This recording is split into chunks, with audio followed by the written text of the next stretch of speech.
Assalamualaikum warahmatullahi wabarakatuh. Halo sobat semua, perkenalkan nama saya Eka Primolidita dengan NIM 860393049 Salut Mustika Pura, Universitas Terbuka UPBJJ Semarang.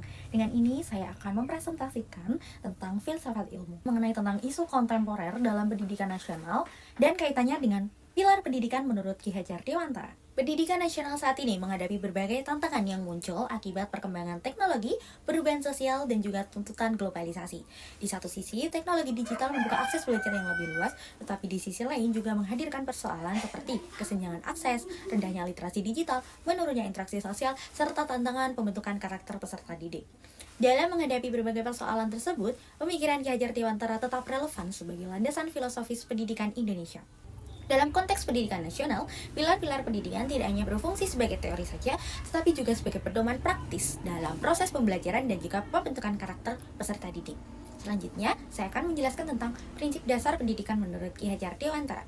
Ki Hajar Dewantara merumuskan 3 prinsip pendidikan yang dikenal sebagai Ingarso Sungtulodo, Ingmadya Mangunkarso, Tutwuri Handayani.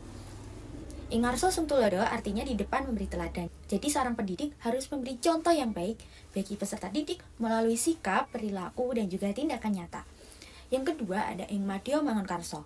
Artinya di tengah, guru tuh membangun semangat. Jadi tidak hanya mengajar, tetapi juga hadir bersama peserta didik untuk membangkitkan motivasi, kreativitas, dan juga kemauan belajar. Yang terakhir atau yang ketiga ada Tutwuri Handayani. Artinya di belakang memberi dorongan, guru memberikan dukungan dan kepercayaan kepada peserta didik agar mampu berkembang secara mandiri sambil tetap mendapatkan arahan yang diperlukan. Ketiga prinsip tersebut menunjukkan bahwa pendidikan bukan sekadar transfer ilmu, melainkan proses pendampingan manusia secara utuh. Kemudian saya akan menjelaskan analisis relevansi dan tantangan dalam era digital. Yang pertama, pembelajaran daring dan peran guru. Perkembangan teknologi telah mendorong penggunaan pembelajaran daring melalui berbagai platform digital.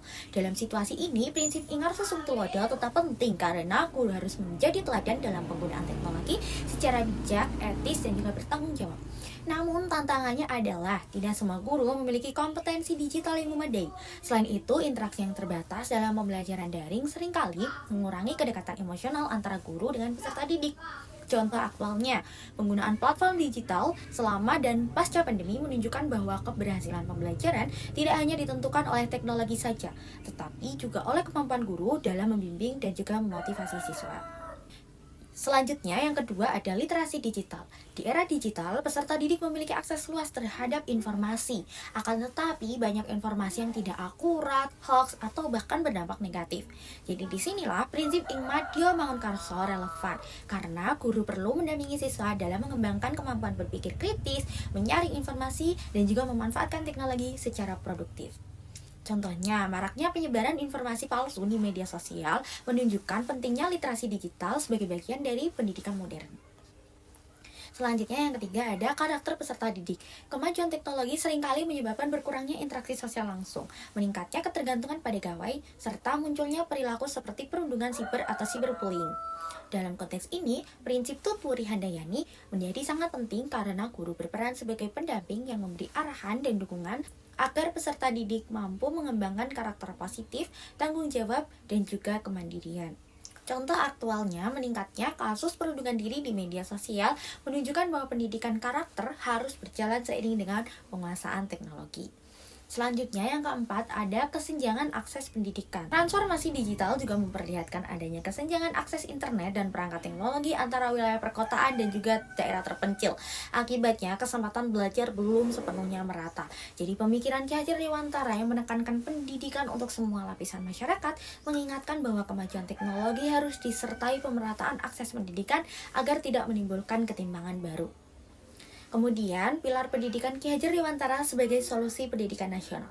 Pilar pendidikan Ki Hajar Dewantara tetap relevan dalam menjawab berbagai persoalan pendidikan nasional saat ini. Keteladanan guru atau Ingarso Sungtulodo dapat membentuk budaya digital yang sehat. Pendampingan aktif Ingmadya Mangunkarso membantu peserta didik mengembangkan kreativitas dan kemampuan berpikir kritis. Sementara itu, pemberian dukungan dan kepercayaan atau Tutwuri Handayani mendorong kemandirian belajar serta pembentukan karakter yang kuat. Di tengah perkembangan teknologi yang sangat cepat, pendidikan tidak hanya berorientasi pada penguasaan pengetahuan dan keterampilan digital. Pendidikan juga harus membentuk manusia yang berakhlak, bertanggung jawab, dan mampu menggunakan teknologi untuk kemaslahatan bersama. Oleh karena itu, nilai-nilai pendidikan Ki Hajar Dewantara tetap menjadi fondasi penting dalam mewujudkan pendidikan nasional yang berkualitas, inklusif, dan juga berkarakter. Kesimpulannya, isu-isu kontemporer seperti pembelajaran daring, literasi digital, pembentukan karakter, dan kesenjangan akses pendidikan menuntut adanya pendekatan pendidikan yang tidak hanya berfokus pada teknologi, tetapi juga pada nilai-nilai kemanusiaan.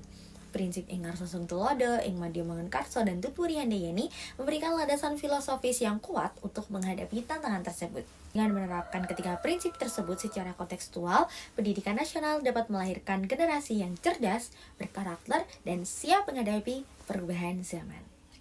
Demikian yang dapat saya sampaikan. Saya Eka Primalidita mengucapkan terima kasih. Wassalamualaikum warahmatullahi wabarakatuh.